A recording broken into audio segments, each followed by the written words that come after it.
Hey guys, and welcome back to my channel. Today I am going to be speaking about something that has been highly requested and something that is quite misunderstood amongst everyone. Like, I've seen it so much in trainers saying it, I've seen it so much in just the general population, and this misconception is that muscle weighs more than fat.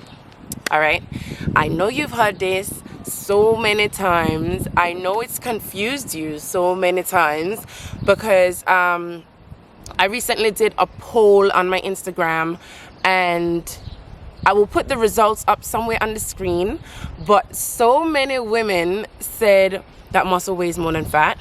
And I also did a poll in my private Facebook group for those who are on my challenge, and they actually said the same thing. So majority of women believe that muscle weighs more than fat. And I know that's not just women, but because my clientele is only women, that's why I can give you the results for. So let's talk about where this whole misconception comes from, or why it is a misconception. So the reason why this is not a correct statement is because there's something missing. Okay, you can say muscle weighs more than fat per square inch, and I would never ever go against that, because it's correct. There was this conversation I was having with this girl. Well, I was having a conversation, and she was basically having an argument, telling me that I'm stupid and stuff, because like this was in YouTube comments and stuff, and under someone else's post, and she was basically telling me I don't know what I'm talking about. But you cannot make a loose, vague statement like muscle weighs more than fat and believe that it's correct if you stop right there. There's more to it. And that's the reason why a lot of people have this misunderstanding with the scale, this unhealthy relationship with the scale, and not even unhealthy, but just the misunderstanding, because they feel like muscle weighs more than fat. So even if I'm gaining weight, it's not a big deal because it's not really a representation of composition, which is what we'll talk about as well. So the reason why muscle weighs, well, I can't even put this. The reason why muscle weighs more than fat per square inch is because muscle is more dense than fat is. All right, let me give you a little example. So these two tennis balls here, they are the same size, but if this one was muscle, made out of muscle, and this one was made out of fat, which one would be heavier? This one would be heavier per size. So they can have the same size, but muscle will weigh more than fat in this size because it's more dense. Let me give you another example. So I've got these two drinks here. Let's say that we're talking about 5 pounds of muscle and 5 pounds of fat. Yeah, when it comes to weight, this would be like a better representation of 5 pounds of fat, and this would be 5 pounds of muscle. See the difference? But I mean, it's probably 4 to 6 times difference in size. So this isn't really like a great representation. It could even be like this. So like 5 pounds of muscle, 5 pounds of fat. But yeah, and that is why when people step on the scale, they have to really understand the breakdown of the composition of their bodies. And also it is why some women can be the same weight, but they look different. It's because their body composition is different.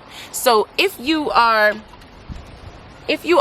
carrying more fat on your body, and let's say you're 150 pounds, you can look like this. However, if you're still 150 pounds and you have a lot more lean muscle mass, you can look like this. 150 pounds, 150 pounds. I'll try and find a good picture or a demonstration that will show you the difference, and I'll kind of put it somewhere here, but that's why it's very important to understand the composition of your body. It's not just down to the weight. Okay, this is why I am a huge advocate of getting rid of the scale. If you have one in your house and you feel like you're a scale watcher, just get rid of it, because the average scale won't show you your body fat percentage, your muscle mass. It won't show you your water weight. It won't show you your bone density, which all those things make up your overall weight.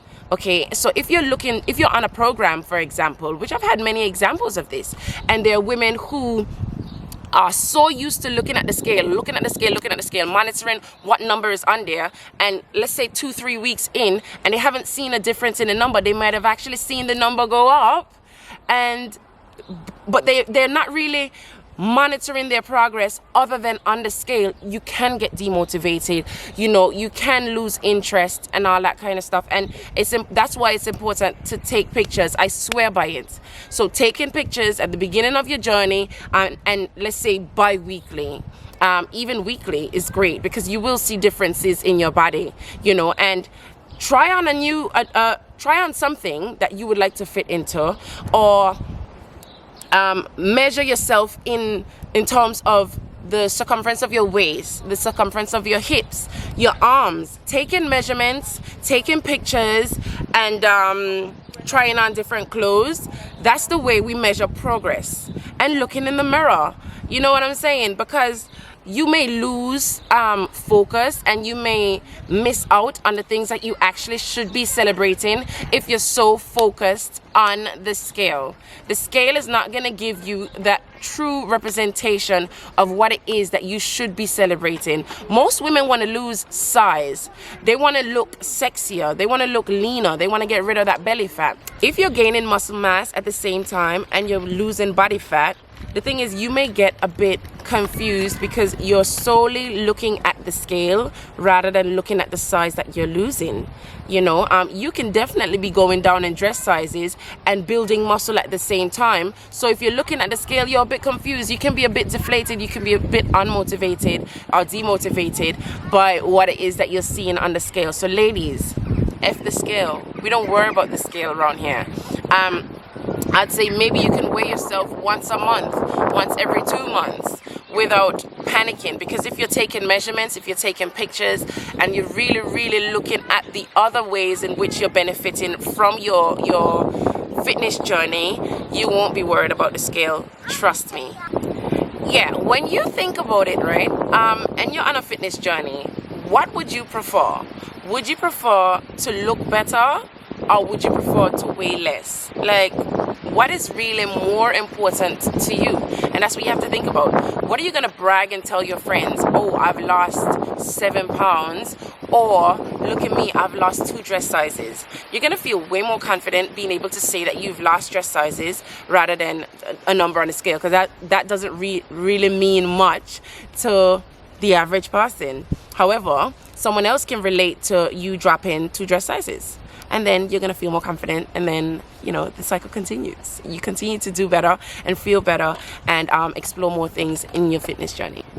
So I want to end off this video by saying a lot of women don't understand that what they want is to lose body fat and gain lean muscle.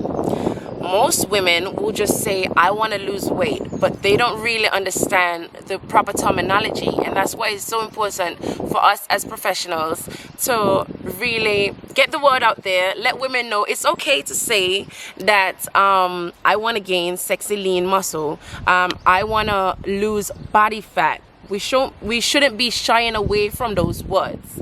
Okay, and I'm gonna do a part 2 of this video just to go into a little bit more depth, and also to discuss the importance of muscle, why it's important to have a bit more muscle, and why it's important to lose some body fat, and the impacts that it has on your body as a woman. Okay, I hope this video was helpful. I hope it wasn't too long. I hope that it put everything into perspective, and the takeaways that I want you to have from this video is that you want to lose body fat and not necessarily weight. there is more than one way to measure your progress in terms of your fitness journey. So it extends way beyond going on the scale. That is so 1900s. And it goes for taking pictures, trying on different clothing, seeing how you feel in them, and also taking measurements around the main areas of your body. Okay, that is what I want you to take away from this video today. And obviously, most important, that muscle does not weigh more than fat. 5 pounds is 5 pounds. If you've got 5 pounds of feathers and you've got 5 pounds of steel, it is still 5 pounds. If you've got 5 pounds of cotton buds and you've got 5 pounds of bricks, 5 pounds is 5 pounds. However, it's the density that will make the difference. So muscle is more dense than fat, and therefore it is heavier than fat per square inch, for example. So yes, again, I do hope that this video was helpful. Guys, please, if it was helpful, please give me a thumbs up. Drop a comment in the comment section. If you haven't already subscribed, please subscribe. If this is the first time that you've come across my YouTube channel, yeah, subscribe, join the family, and let me know in the comment section what type of videos you think will be very useful to you. I want to make sure that this channel goes in a direction to help women on their fitness journeys. I'm going to be as raw and as real as possible, because that is how I do things. And if you don't already follow me on Instagram, please stay in touch. On Instagram, it's at mustbefit. I'm going to put it somewhere around here. And it was lovely speaking to you guys today, and I hope you have an amazing day. Bye.